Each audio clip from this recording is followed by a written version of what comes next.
पंढरपूरच्या वारीत राज्य शासनाने केलेल्या व्यवस्थापनाचे, विशेषतः मुख्यमंत्र्याचे विरोधी पक्षातील आमदारांनी तोंड भरून कौतुक केले।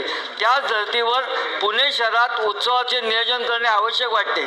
त्यासाठी राज्य शासनाने पुणे शहरासाठी किमान 100 कोटी रुपयाचा अतिरिक्त निधी या उत्सवाला उपलब्ध करून द्यावा। पंढरपूरच्या वारीच्या धर्तीवर गणेशोत्सवासाठी ही स्वतंत्र नियोजन व निधीची तरतूद आवश्यक आहे। या सर्व पार्श्वभूमीवर महाराष्ट्र शासनाने गणेशोत्सवाला महाराष्ट्र राज्य उत्सव म्हणून घोषित करावे आणि निधी उपलब्ध करावा ही औचित्याद्वारे मी मागणी करत आहे। जय आशिष शेलार।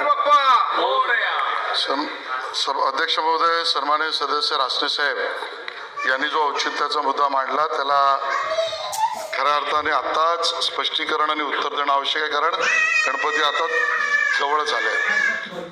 अध्यक्ष महोदय, त्यांनी मागणी केली की हा महाराष्ट्र राज्याचा राज्य महोत्सव म्हणून घोषित करण्यात यावा।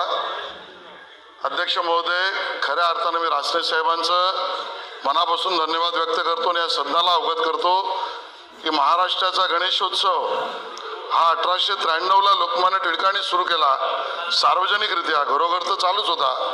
त्याची एक पार्श्वभूमी ही सामाजिक, राष्ट्रीय स्वतंत्रता, स्वाभिमान, स्वभाषा या सगळ्याशी संबंधित आहे होता आणि त्या पद्धतीनेच चालू आहे। आणि त्यामुळे महाराष्ट्राचा गौरव आणि अभिमान असावा असलेला आपला गणेशोत्सव हा महाराष्ट्र राज्याचा महोत्सव म्हणून राज्य सरकार घोषित करेल हे त्या ठिकाणी आजच मी स्पष्टीकरण करतो।